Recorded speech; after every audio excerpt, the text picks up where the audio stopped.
even now, except now I sort of relax, I sort of accepted myself the way I am. Everyone thought they knew Audrey Hepburn. The grace, the elegance, the smile that made the whole world feel like everything was going to be fine. But the woman behind that image carried wounds so deep, so old, that no amount of fame or beauty or applause could ever reach them.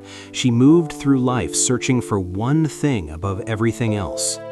And before she died, she finally said his name. The one man she never stopped loving, the one she never got over. But to understand why that confession shattered people who heard it, you first have to understand what she was running from long before Hollywood ever found her.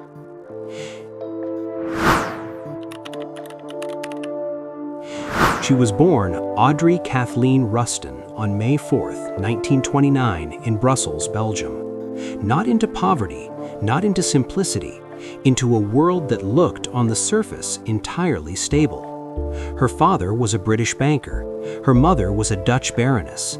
The family moved constantly between London, the Netherlands, and beyond, following her father's work across Europe. And somehow, through all that movement, young Audrey absorbed 6 languages before most children had mastered 1. French, English, Dutch, Italian, Spanish, German. She absorbed them the way she absorbed everything, quietly, completely, without anyone realizing quite how deeply it was going in. But beneath that seemingly privileged surface, something was very wrong. Both of her parents were not just sympathetic to fascism, they were active in it. Her father, Joseph, and her mother traveled to Germany, attended Nazi rallies, and openly aligned themselves with the ideology sweeping across Europe. These were not passive bystanders, they were believers. And then, in 1935, Joseph Rustin made a choice that would define his daughter's entire emotional life. He walked out. Not quietly, completely. He moved to London, leaving Audrey and her mother behind, and he simply did not come back. Audrey was 6 years old. She would later call that abandonment the most painful experience of her life. More painful than war, more painful than hunger, more painful even than the losses that came later.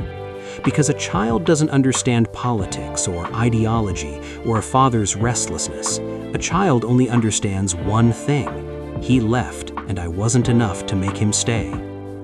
She was sent to boarding school in Kent, England, and every holiday she watched other children run toward waiting parents. Every holiday, she waited. Her father had visitation rights. He simply chose not to use them. Year after year. The silence from him wasn't accidental. It was a decision made repeatedly to be absent from her life. And that silence carved something into her, a hollow place she would spend the next 5 decades trying to fill. Before she died, she named the one man who finally did. But we're not there yet. In 1939, when war began creeping across Europe, her mother made a decision that seemed at the time like the right one. She sent Audrey to the Netherlands, believing it would be safer. Her father drove her to the airport. She watched him walk away. She had no way of knowing it would be years before she saw him again. She thought she was heading towards safety. She was heading directly into one of the darkest chapters the continent would ever know. At first, the Netherlands held. Life moved forward.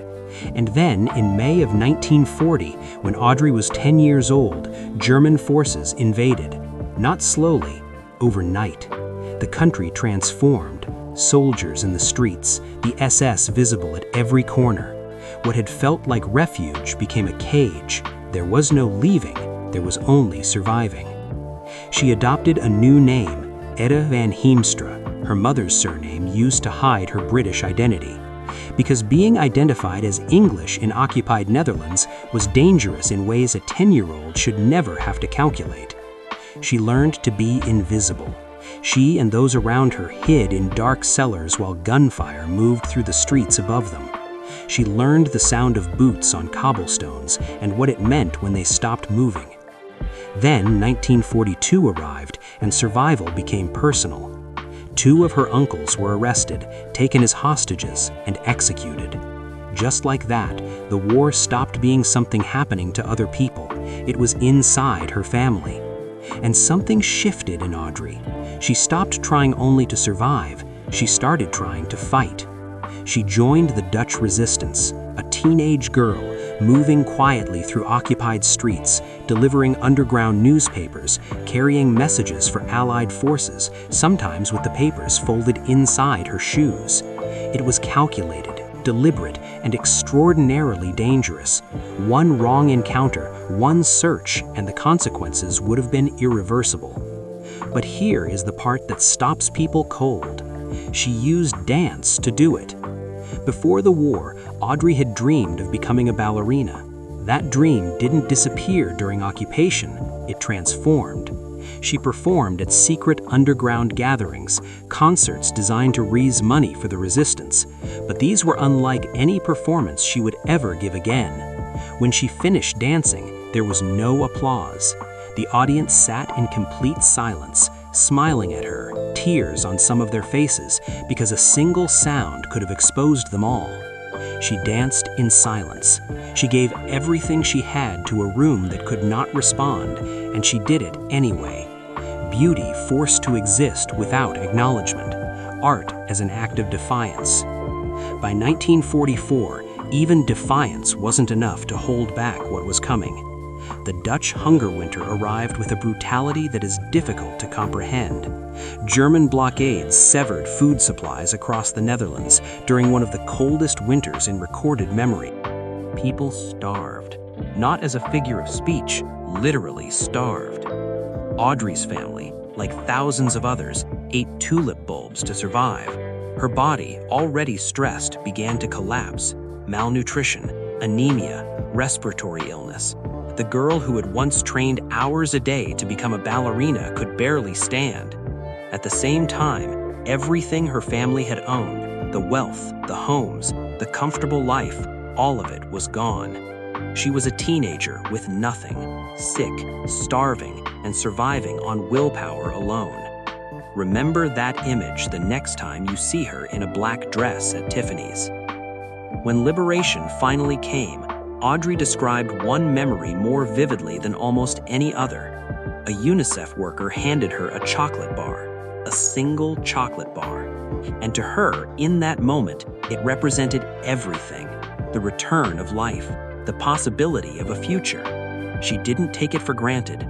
She never would. She moved to London, earned a scholarship to train at the Ballet Rambert, and for a moment, it looked like the dream she had carried through war and hunger might finally have a chance.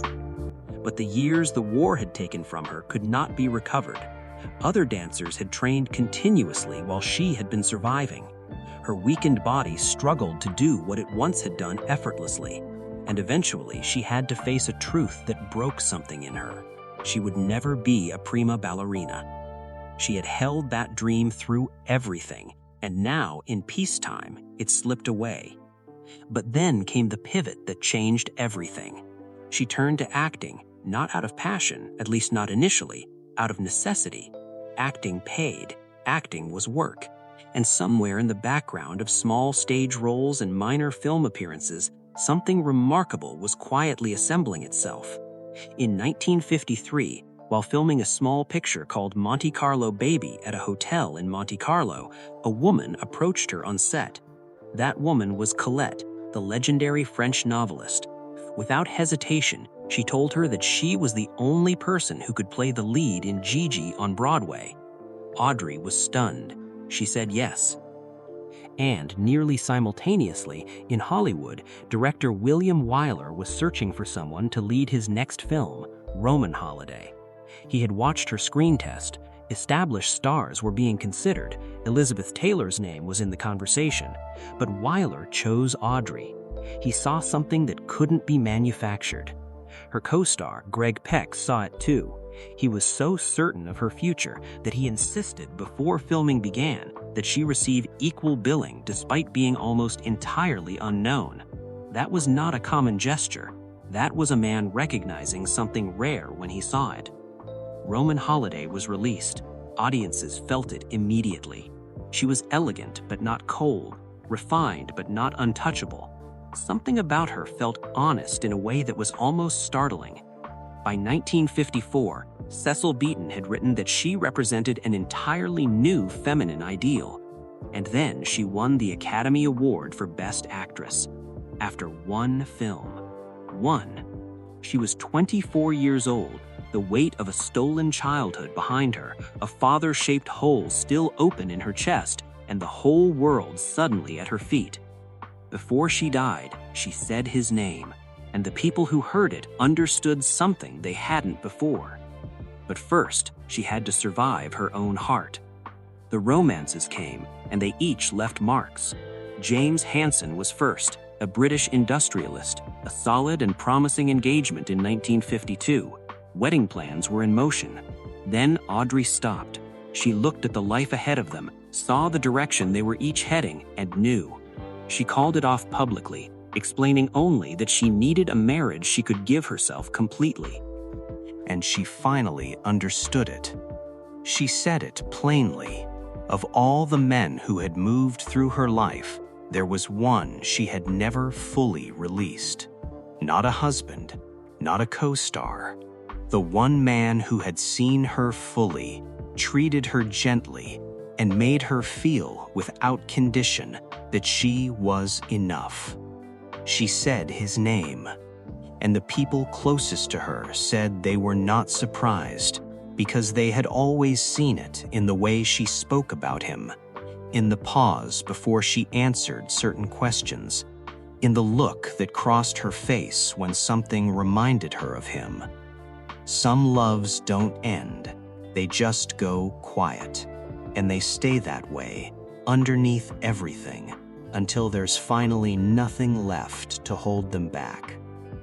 Audrey Hepburn spent her entire life searching for what her father took from her when he walked out of an airport in 1935. She found it, briefly, in different places, different men, different versions of the stability she craved, but only once did she find it completely. She was 63 years old when she died, and at the end, she finally said so.